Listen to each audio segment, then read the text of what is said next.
UEUk 2016an martxan jarri zuen online eredurako metodologia bat. Eta metodologia pedagogiko horrek emaitza onak jasotzen lagundu digu. Urte honetako baldintza berezi hauetan ere bai. Zalantzagarik gabe lanean jarraituko dugu eta berau hobetzen eta sendotzen. Eta karta onak ditugu erronka honi aurre egiteko.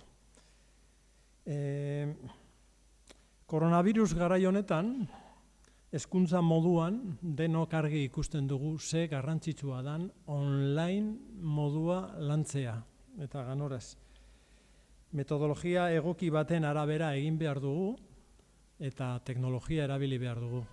Baildo horretatik, martxoaren azken egunak guk hemengo graduondoko batetik ateratako liburu bat, IKT-ak, informazio eta komunikazio teknologiak eta kompetentzia digitalak hezkuntzan liburua, EHUrekin batera, doanik jarri genuen sarean, eta hor pistak ematen dizkiogu hezkuntza komunitateari ataka horretatik ateratzeko ondo lantzeko. 2 hilabetetan liburu hori jaitsi izan internetetik, bai UEUko zerbitzaritatik, bai EHUko zerbitzaritatik, 1000 aldiz. 500 aldiz. 500 EHUkoan, 500 UEUren aldetik. Ondo, zerbitzu bat eskaini diogu gizarteari eta baliagarri izan da guk produzitzen duguna. Koronavirus kontuekin konturatu gara bai, online modalitatea eta IKT-en erabilera garrantzitsua direla hizkuntzan, eta horretan trebatu nahi duen irakasleari orain eskaintzen diogu bi eskaintza. Zein, graduondoko hori, IKT-ak eta kompetentzia digitalak hezkuntzan, eta beste aldetik aurten hasten gara emoten euskaraz, irakaskuntza ertainetan irakasle izateko egin behar dan masterra. Lehenengoz, online eta euskaraz. Eta hori esan da, jargaitezen begira, aurten ze proiektu, ze ekinbide landu behar ditugun. 5 aipatuko ditut. Bat, aurtengo ikasturtea mugarria izango dela Udako Euskal Unibertsitatearentzat. Hain zuzen ere, hori irakaskuntza, master horrekin hasten garelako. Eta hori baino lehenago sortu dugu goi ikastetxea. Zentru atxiki bat, Euskal Herriko Unibertsitatearekin sortua, eta da goi mailako online institutua.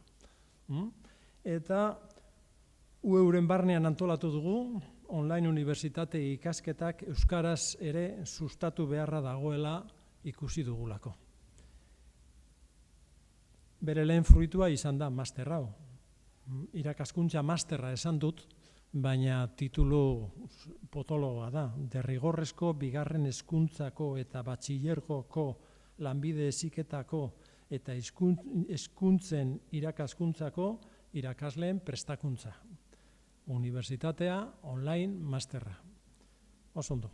Ja atzo bertan, martxan jarrita, larun batean egin genuen aurkezpen bat aurrez aurre haiekin, COVID neurrekin noski, 120 ikasle berri hasi dira atzo bertan ja martxan honekin. Eta master hau, orain arte bakarrik ematen zen aurrez aurreko modalitatean.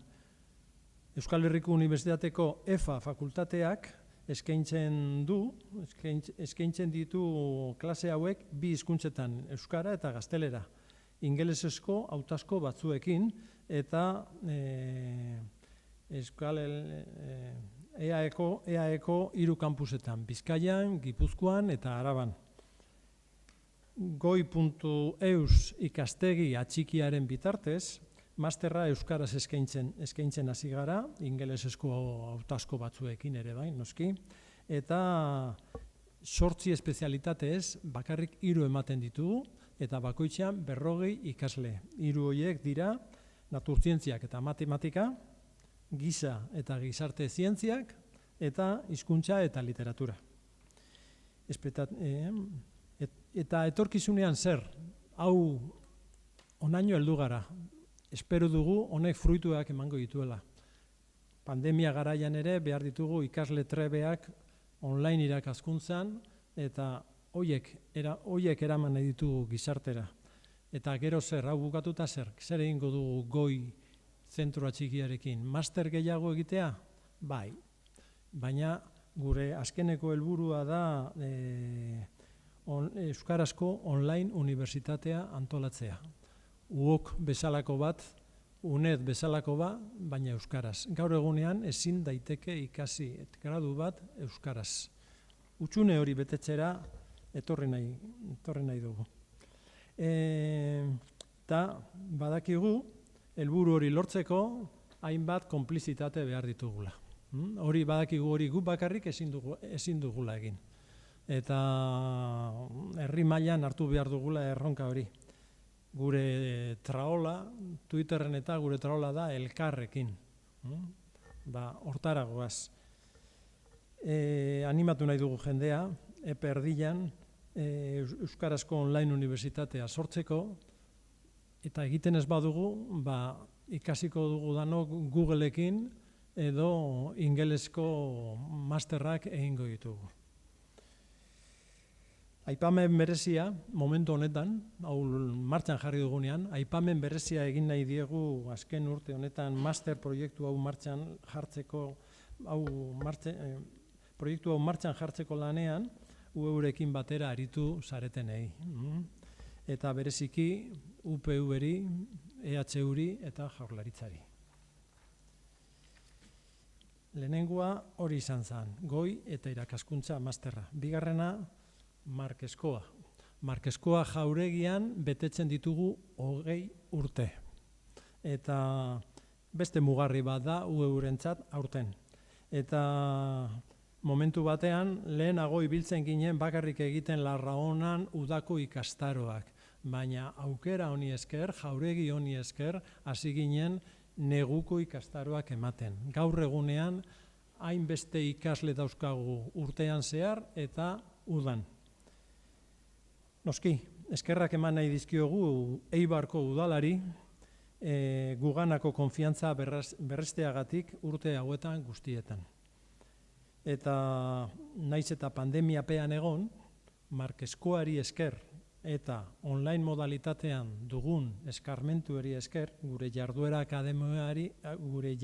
akademikoari eutsi ahal izan dugu.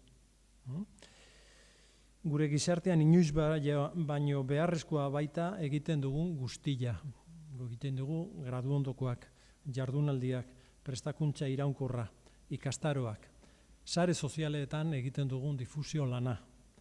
Besteak beste horiek, baina ekinbide guzti horietan, lerro horietan eskara gelditu, martxan gaude.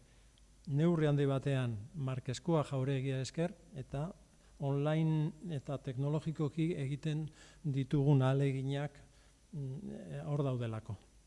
Hirugarren puntua, beste 20 urte, ingumarenak.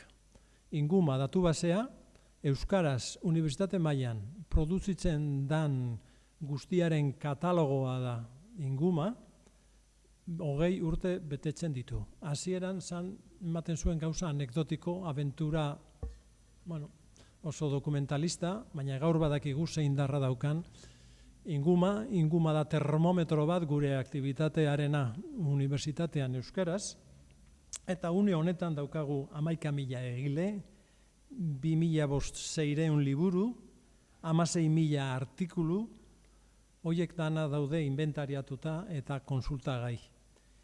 Eta gainera, aurten hasita, Wikipedia eta Wikidata elikatzen hasi gara. Ingumako datuak asko ikus daitezke Wikidatan, Wikipedian.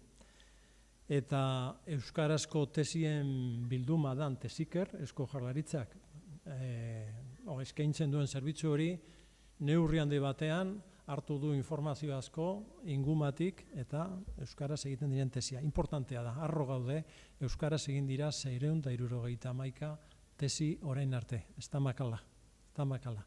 Hoie dira innovazioa munduan, gauza berriak egiteko dira tesiak. Euskaraz 671 tesikerren danak ere inguman sartuta. Gero, UEUren oinarrietako bat da komunitatea egitea. Unibertsitatean euskaraz mugitzen diren irakasleak, ikasleak, hoiekin danaekin komunitatea egitea, konpartitzeka, gure lana motivazio handiagoarekin egiteko.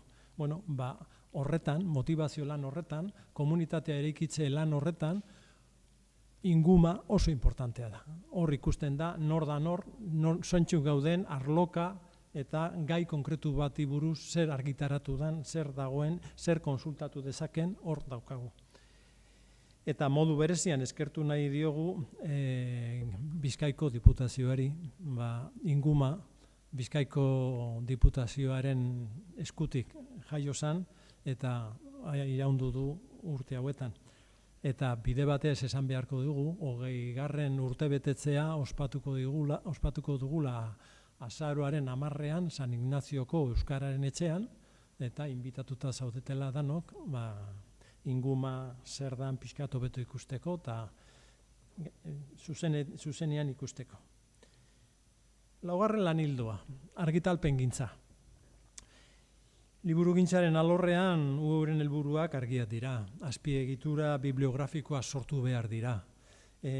Arlo teknikoetan euskarazko terminologia eta sintaksia hobeto finkatzeko eta hausnarketarako testuak gizartearen legamia izango diren testuak eta eztabaidagaiak animatzeko.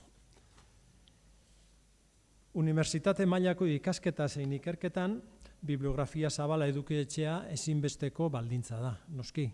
Eta unibertsitate eredu osasuntzu bat lortzeko. Lehenengo liburua argitaratu genuen 1975. UEUk jaiotzen da 1973an. 2 urte geroago ateratzen dira lehenengo liburuak. Eta batez beste urtero 10 liburu atera ditugu. 252 liburu atera ditugu orain arte. 252 liburu ikusiko dituzu inguman, zerrendan, UEUk sortu dituenak. Eta momentu honetan gure babesa argitalpen politika hori mantentzeko dira Bizkaiko Diputazioa eta Euskal Herriko Unibertsitatea.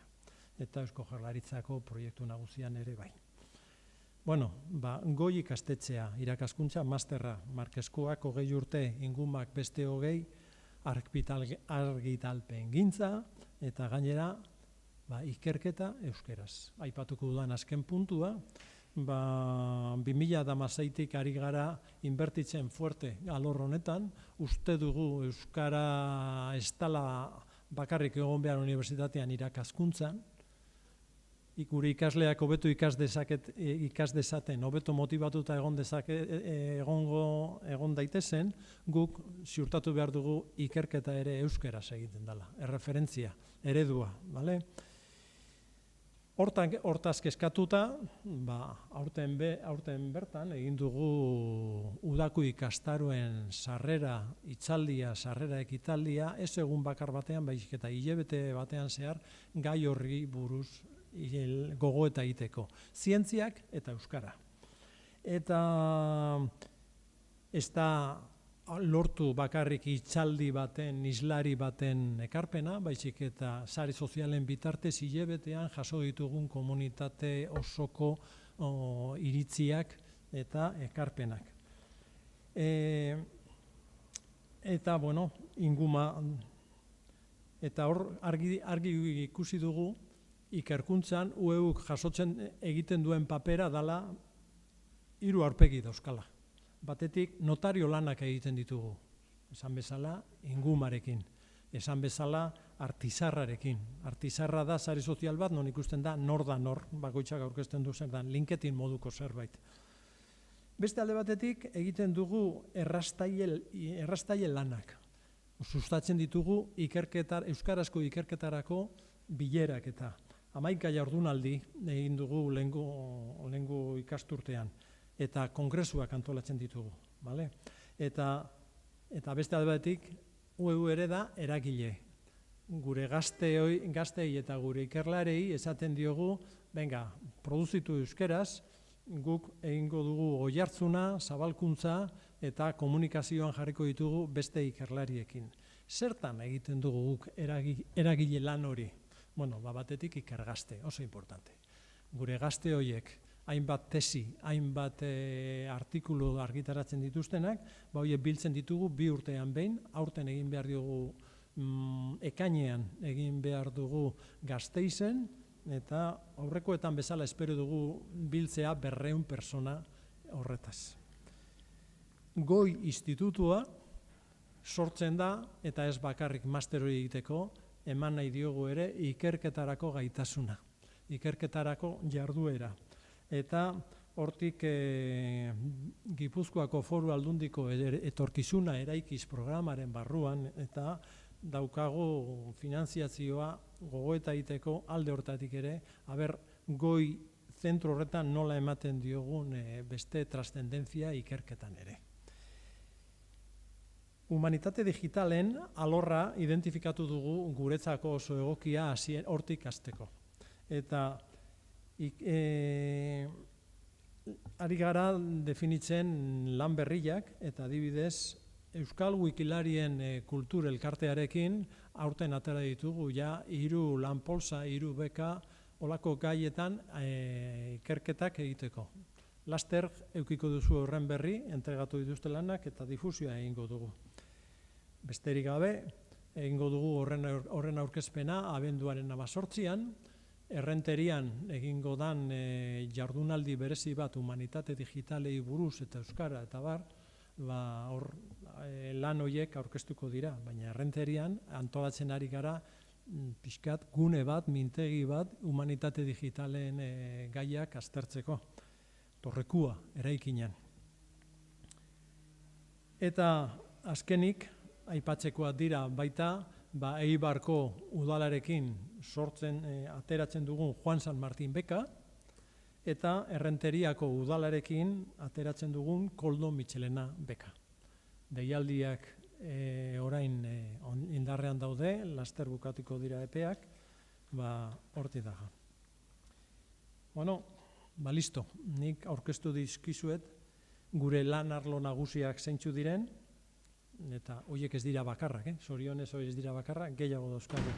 Nagusiak, UEU egitasmoa bete-beteta baitator. Eta ikusi duzuenez, UEUren elkarlanearen filosofia sustatzen dugu. Eta gure traola da elkarrekin, beste instituzioekin, beste elkarrekin lan egin nahi dugu. Listo, hau da gure asmoa aurten egiteko, ikasturte berrian egiteko, eta orain aurkeztu behar dizuet Rafael Gamito Ilarreta. Berak emango du oraingo sarrera hitzaldia. Raquel Arrasatearra da, 84koa, eta hizkuntza zientzien dotorea, esan du Raquel Gamito Ilarreta eta da Raquel Gamito Gómez. Parkatu. Euskal Herriko Unibertsitateko Hezkuntza eta Kirol Fakultateko irakaslea da, eta IKESI ikerketa taldeko kidea. Hezkuntza, teknologia berriak, teknologia hezigarria, eta gaitasun digitala dira bere ikerketarako, bere lan jarduerako gaiak, nagusiak. UEUko lankide ohia da, hemen etxe honetan lan egin zenuen, eta gaur egun UEUkidea ere, ez hori bakarrik, UEUko pedagogiako sailburua da, eta online ikastaroetako irakaslea. Raquel, hitza zurea da.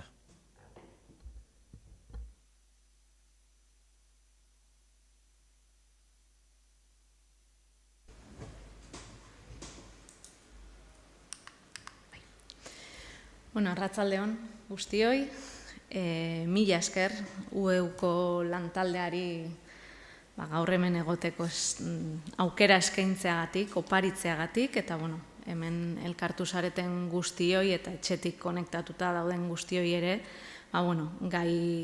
gaiarekiko interesa erakusteagatik.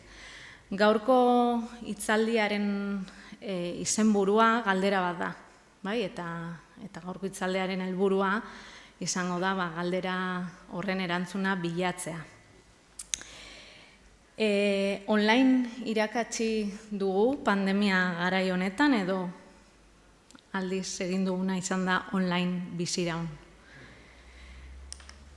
2020ko martxoaren 9an Eusko Jaurlaritzako Hezkuntza Sailak Gasteizko hezkuntza zentro guztiak ixtea erabaki zuen. Jende pilaketak eta koronavirusaren hedapena saihesteko asmoz. Neurria Araba osora zabaldu zen martxoaren 11an eta hurrengo egunean Euskal Autonomia Erkidego osora. Hasiera batean agindu horrek edo arau horrek 15 eguneko iraupena zuen, baina gerora, martxoaren 14an etorri zen, ezarri zen alarma egoerak, hezkuntza zentroak ikasturte amaiera arte itxita mantentzera behartu zuen. Hau da, tarte txiki batean, egun gutxiko tarte batean, ordura arte ezagutzen genuen betiko aurrez aurreko hezkuntza sistema hori erabat gelditu zen, bere horretan gelditu zen. Egoera horren aurrean, irakasleek lanean jarraitu zuten eta ahalegin handiak egin zituzten ikasturteari online edo, behintzat modu ez presentzialean erantzuteko. Kasu askotan irakasleen jarrera eredugarria izan da, eta hemendik uste dute esan beharra dagoela erakutsi duten bokazioa txalogarria dela, ez? Ordutegi gabe lan egin dute, beti ikaslei ahalik eta proposamen egokienak eskaintzeko, mezu uholdeak erantzun dituzte, erabat ez ezagunak ziren askotariko egoerei erantzun diete, egun batetik bestera tresna berriak erabiltzen ikasi dute, eta abar luze bat. 2020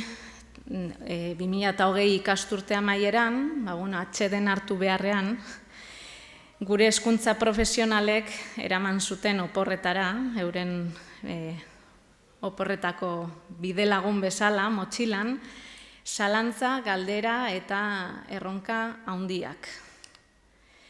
Eta momentu honetan, ikasturte hasieran murgilduta gauden momentu honetan, oraindik ere ezin egona nagusitzen da hezkuntza komunitatean.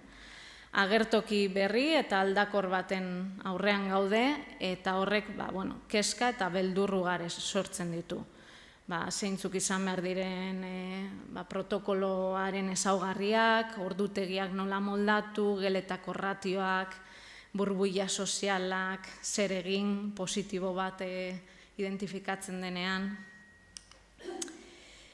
Gaurko tarte honetan, COVID-ak sortutako egoera ezoikoaren 2 momentu jarriko ditugu hitzaldi honen erdigunean.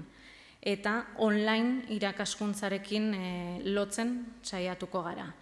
Nola erantzun duen hezkuntza komunitateak egoera honen aurrean eta horrek sortu dituen galderak eta erronkak.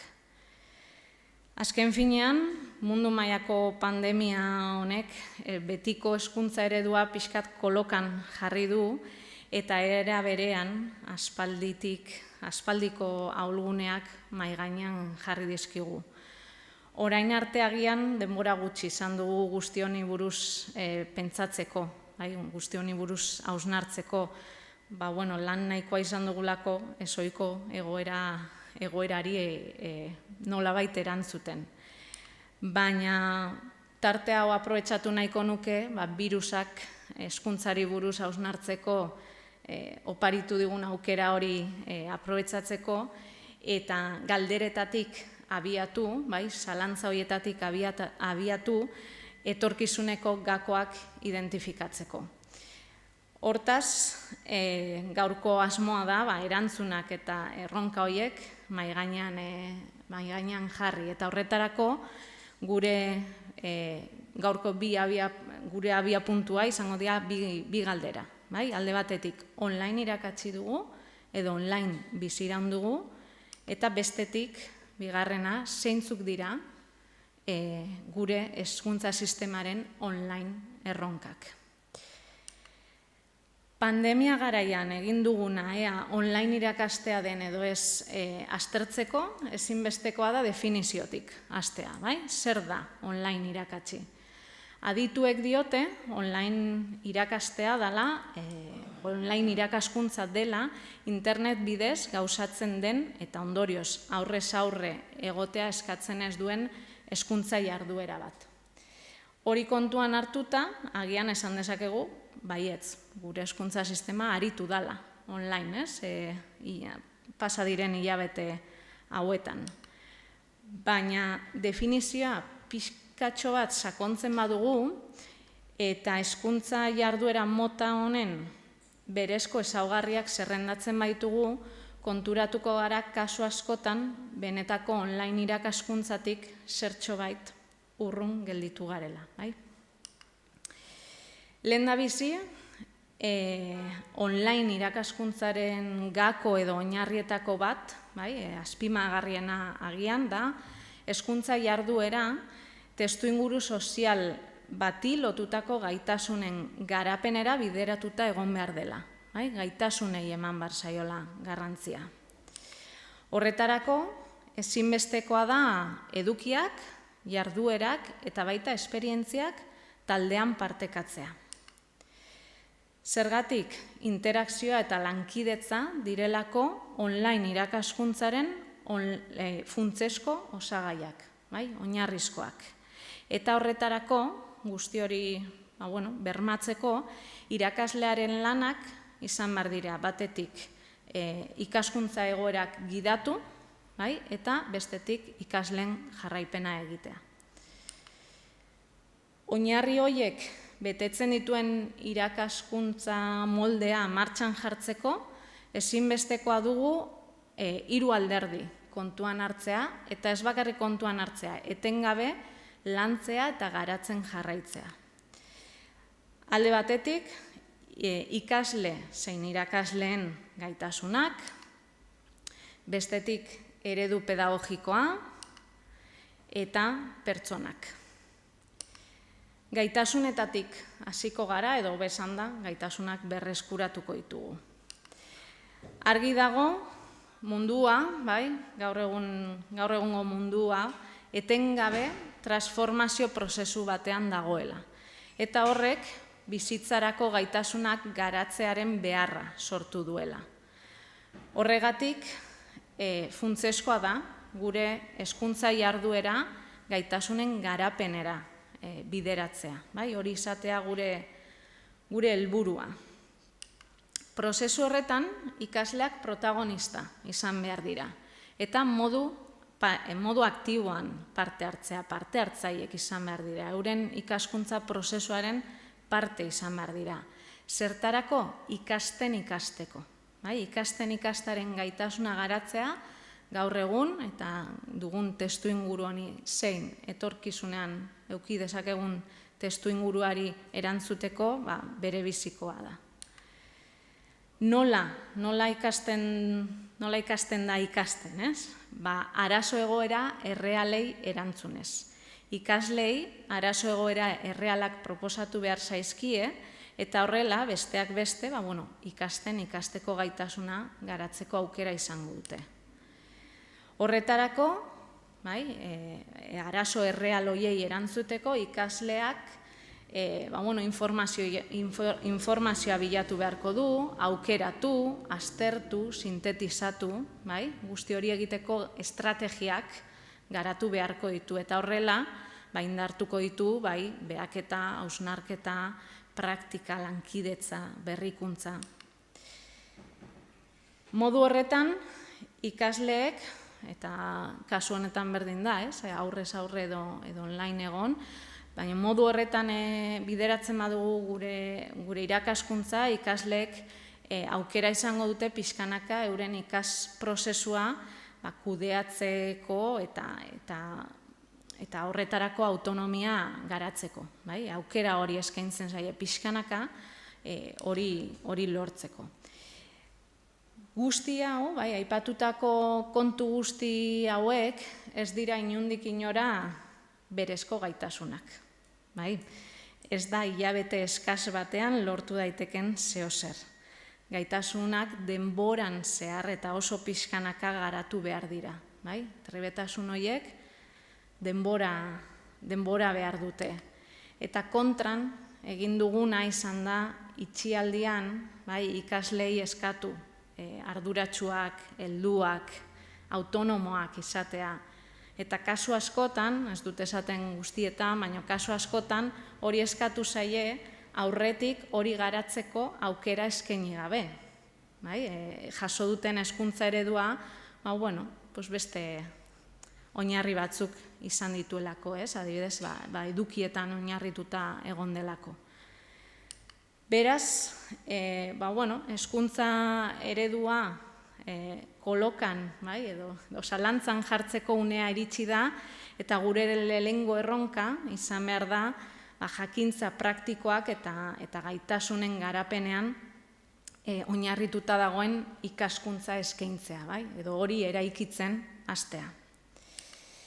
Gainera, bada bizitzarako funtsezko gaitasuna izateaz gain, online testu inguruan aritzeko bere biziko garrantzia duen beste gaitasun bat, eta da konpetentzia digitala.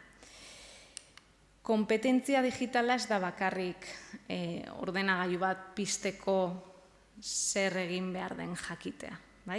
Hori baino pixkat komplikatuagoa da. Eta Diskonp markoaren arabera, kompetentzia digitala definitzen duen markoaren arabera, digitalki kompetentea izatea da, informazioa bilatzeko, ebaluatzeko eta berreskuratzeko gai izatea. Komunikazio egoeretan parte hartzeko eta bide ezberdinen bitartez lankidetzan aritzeko gai izatea. Eduki digitalak sortzeko eta partekatzeko gai izatea.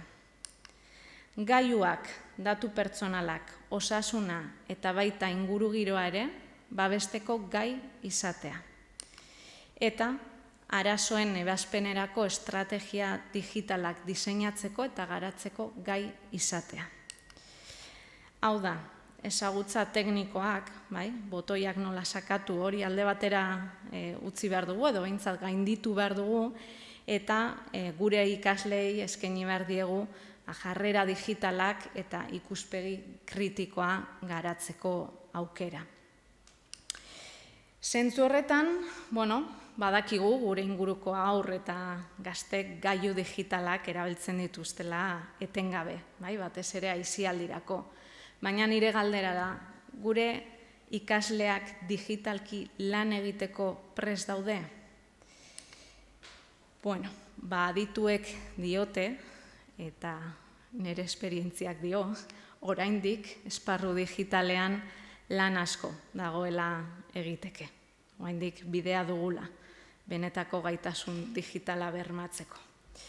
Era berean, gaitasunekin jarraituz, irakaskuntza moldea gaitasunetara bideratzeko, irakasleen gaitasunei ere erreparatu behar zaie. Irakasleak etengabe eguneratu behar dira, eta horren arrazoia da momentuko errealitateari erantzun behar diotelako. Eguneratuta, errealitatearekin bat egiteko. Gainera, irakaslea online lan egin behar badu, dimentsio digitala ere ondo barneratuta izan behar du, digitalki kompetentea izan behar da. Irakasleak ingurune virtualean erabili daitezken tresnak ezagutu behar ditu, eta horiek, ez bakarrik ezagutu, baina baizik eta gainera jakin behar du horiek nola erabili aldituen modu didaktikoan. Horrez gain, ikasgela virtualean, online irakaskuntza bideratzeko ikasgela virtual horretan, interakzioa, komunikazioa eta elkarrizketa sustatzeko estrategiak behar ditu irakasleak. Zertarako ikasleak motibatzeko eta talde kohesioa indartzeko. Komunikazioan ezinbestekoa da gertutasuna erakustea. Eskuragarri egon behar da irakaslea, emozioen garrantzia ulertu behar du eta noski jatorra izan behar da, ez? Tanak nahi dugu irakasle jator bat. Modu horretan bakarrik lortuko du irakasleak ikasleen ikasketan eta eraikuntzan modu esanguratsuan eragitea. Baina galdera da, gure irakasleak digitalak dira. Ikasleekin gertatzen den bezala, honetan ere erantzuna negatiboa da. Ikerketa ugarik adierazi dute denbora luzean zehar irakasleen konpetentzia digitalaren maila nahiko baxua dela eta horrek ardura handia sortzen duela hezkuntza komunitatean. Beraz, bigarren erronka, gaur gainean jartzen dugun bigarren erronka da ikasleen zein irakasleen konpetentzia digitala sakontzea, indartzea. Kalitatezko online irakaskuntza bermatzeko etengabe landu eta garatu behar den bigarren alderdi hori da eredu pedagogikoa. Eredu pedagogiko bat beti ikuspegi kritikotik eraiki behar da. Hezkuntza jarduera zehazteko eta arrazoitzeko modu kritikoan. Ondorioz, ezinbestean eredu bat eraikitzen dugunean jaso behar dira metodologiaren ezaugarriak, ikasgela virtualaren ezaugarriak eta ebaluazioaren ezaugarriak. Eta eredu hori baldin bada online irakaskuntzarako, ezinbestekoa izango da hori guztiak zehazterakoan orain arte azaldutako alderdi eta ezaugarri guzti horiek kontuan hartzea. Adibidez, metodologiari dagokionez, eredu horrek egin behar dut edukien transmisio hutsa gainditu, eta metodologia aktiboen alde egin. Horrek eskatzen du, azpimarratzea ikaskuntzaren alderdi soziala, eta diskurso didaktikoaren beharra. Gainera, garrantzitsua da ere, eta hau askotan hasten zaigu, batez ere online ari garenean, komunikazio informalerako tartetxo bat ere, espazio bat eskaintzea.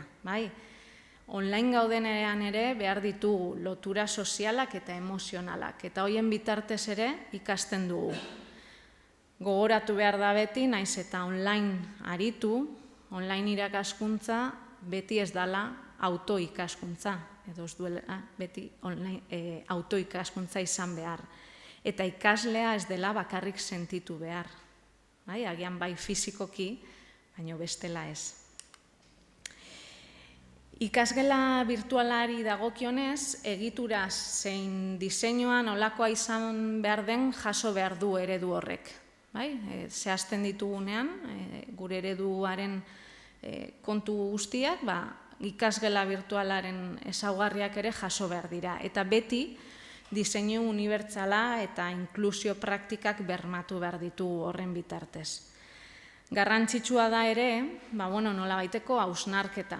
Ze baliabide ditugun ikasgela virtual horretan aritzeko eta zeintzuk erabiliko ditugun adostea. Adostea beti ikuspegi hezitzaietik, ikuspegi didaktikotik. Modu horretan lortuko duguna izango da, lan egiteko modu bateratu bat eta ez zoratzea ikasleak etengabe moldatu behar diala irakasle bakoitzaren egitura propioari eta lan egiteko modu bitxiari, ez? Era berean, ebaluazioari ere, arretaz begiratu behar zaio. eredu pedagogikoak jaso behar ditu edo referentzia egin behar dio bai ezagutzen eta baita gaitasunen ebaluazioari.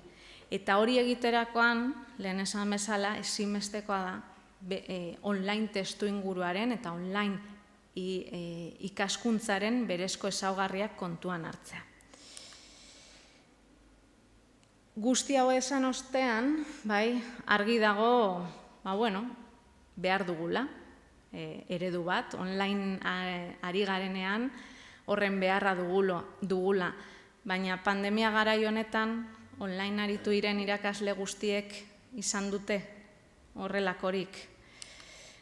Honetan ere erantzuna negatiboa da, eta ikerketen emaitzek aspalditik aldarrikatzen dute irakaskuntza virtuala gidatzeko marko bat behar dugula, jarraibideak behar ditugula online testu ingururako metodologiak eraikitzeko eta tresna didaktiko egokiak eskaintzeko.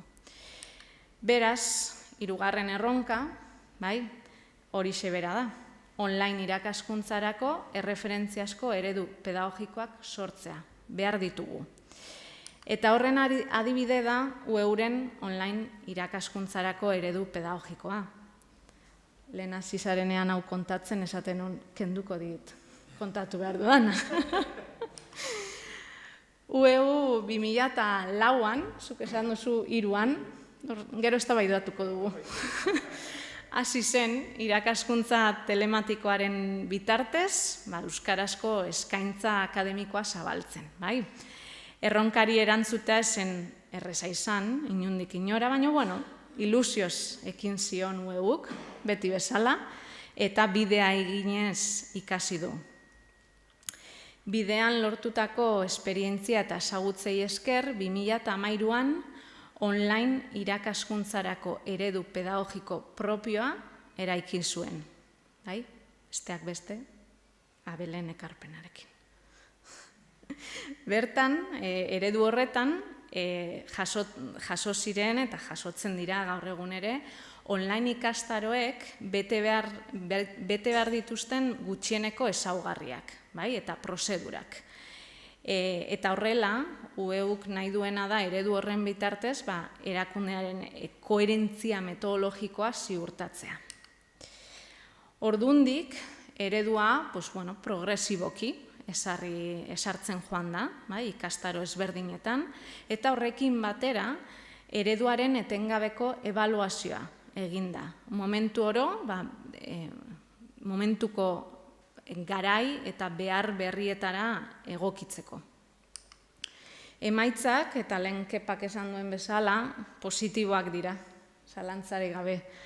Alde batetik, UEUk online irakaskuntzarako eredu pedagogiko propioa du, gaurkotua, eta hori martxan jartzeko gainera lantresnak eraiki dira. Alde batetik, UEUrekin lan egingo duten irakaslentzako formakuntza diseinatu da, gida ere badago eta eskaintzen da, eta ikastaroak ebaluatzeko eta hobetzeko matrizea ere eraikita dago eta erabiltzen da. Guzti horrek ahalbidetu du kalitatezko online eskaintza bat egitea, eta besteak beste, eta adibide potolo bezala, IKTak eta hezkuntza oinarri duen gradu ondokoa eta hasi berri den irakasleen prestakuntzarako unibertsitate masterra, biak online eskaintzen direnak. Eta orain aurkeztutako UEUren online irakaskuntzarako eredu horrek ondo jasotzen duen bezala, hezkuntza jarduera oro pertsonengan zentratu behar da, eta horien garapen integrala sustatu behar du. Horregatik, online irakaskuntzan zaindu beharreko 3. alderdia hori da, pertsonak. Online irakaskuntzan fizikoki aurrean duguna pantaila bat da, baina hori ahaztu behar dugu eta egin behar duguna da pentsatu eta gogoratu Gure hezkuntzaren oinarria eta helburua pertsonak direla, eta hoiekin ari garela harremanetan, naiz eta fisikoki begien aurrean pantaila bat izan. Garrantzitsua da, beste aldean, interneten hor nunbaiten konektatuta daudenen beharrei, keskei eta sentimenduei erreparatzea. Aurreko atalean aipatu dut, komunikazio didaktikoaren garrantzia. Komunikazio soziala ere beharrezkoa da, irakaskuntza eta ikaskuntza prozesuetan, eta online ari garenean baita. Komunikazio sozialaren bitartez, elkarbizitzarako gaitasunak, jarrerak eta balioak sustatzen ditugu eta ondorioz beharrezkoak ditugu. Pandemian zehar alderdi horri erreparatu zaion edo ez aztertzeko, oraingoan ez dut galdera bat proposatuko, oraingoan anekdota txiki bat kontatuko dizuet. Itxialdian nire ikasleen urduritasuna eta antzietatea oso nabaria zen. Oso hasieran agian ez horren beste, hartu zuten lehenengo astea, oporrak, baina gero okertzen juntzen kontua. Horregatik, saioetan edo tutoretzetan, nire lehenengo galdera beti izan ze moduz. Gogoratzen dut bereziki tutoretza bat. 4 ikasle ziren, zalantzak zituzten, taldeka egin beharreko lan bati buruz, eta konektatu nintzanean tutoretzara, kaixo esan nuen, eta kaixo esan bezain pronto, zuzenean, beste zer esan gabe, hasi ziren galderak egiten. Eta esanien, naizue, lasai, tutoretza hau zuentzat da, goazen ikustea ze moduz zaudeten, eta gero, lanari buruz hitz egingo dugu, Erabat harrituta gelditu ziren, ez ekiten ez da zer esan, begiratu ninduten, ez dakit, zoze arraroa izango banintz bezala, Eta horrek, adierazi zidan, itxialdian, pandemia garai honetan, agian ez ditugula harremanak eta komunikazioa behar den bezala zaindu. 4 minutu behar izan genituen, pixkat jakiteko, ondo zeuden, urduri, lanekin agobiatuta, etxeko danak ondo, 4 minutu. Eta horrek aldatu zuen tutoretzaren giroa erabat. Beraz, azken erronka eta garrantzitsua, ez bada garrantzitsuena, online gaudenean ere, irakasle zein ikasleak pertsona garela gogoratu behar dugu eta alderdi emozionala eta soziala zaindu behar dugu. Txapa hau amaitzeko, ilundu aurretik, hasierako galderak berreskuratuko ditugu eta uste dut orain modu errazean erantzuteko gai izango garela. Pandemia garaian online irakatsi dugu edo aldiz online biziraun dugu. Argi dago, ezta? Online irakaskuntzaren alderdi guztiak, ezaugarri guztiak sakonean errepasatu ostean, esan dezakegu, egin duguna, zertxobait urruti dagola, kalitatezko online irakaskuntzatik. Itxialdi honetan egin duguna, izan da, nolabait, ahal izan dugun bezala online biziraun. Ezoiko egoera baten aurrean, betiko hezkuntza jarduerari nolabait erantzun lan handia eginez, baina hori biziraun.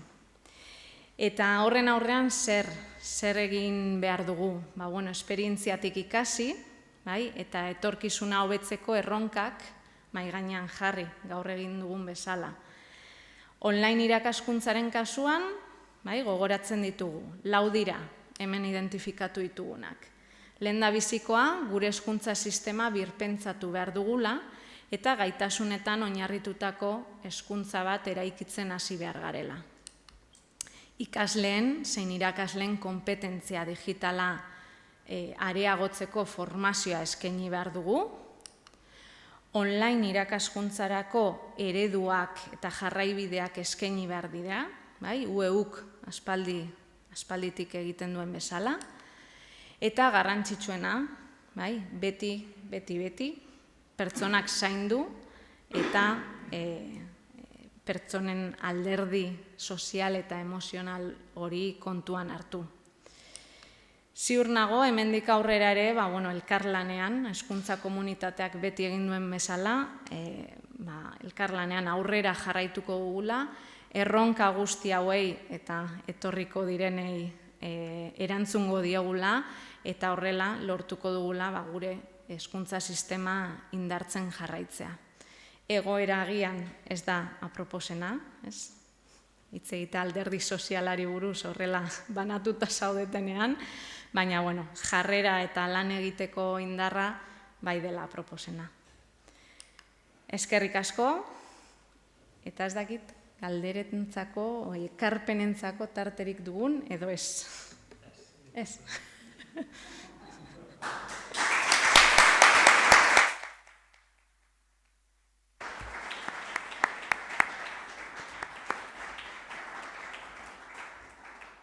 Bueno, egin nahi du formatu kompaktuago eta venga.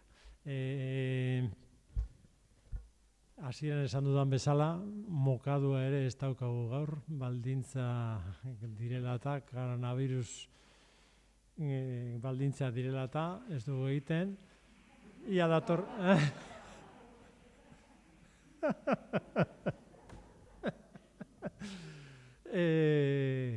Espero dugu datorren urtean egin alizatea, eta bitartean gure filosofia gogoratu elkarrekin. Erronka oso ederra dauzkagu, bai online irakaskuntzan, eta denon artean atera beharko ditugu aurrera. Besterik gabe, eskerrik asko Rakeli, eskerrik asko hemen egon zaretenei, berandu txalo egiten dutenei, eta internet bidez, streaming bidez, hitzaldi hau jarraitu duzuenei. Mila esker eta datorren urtera arte.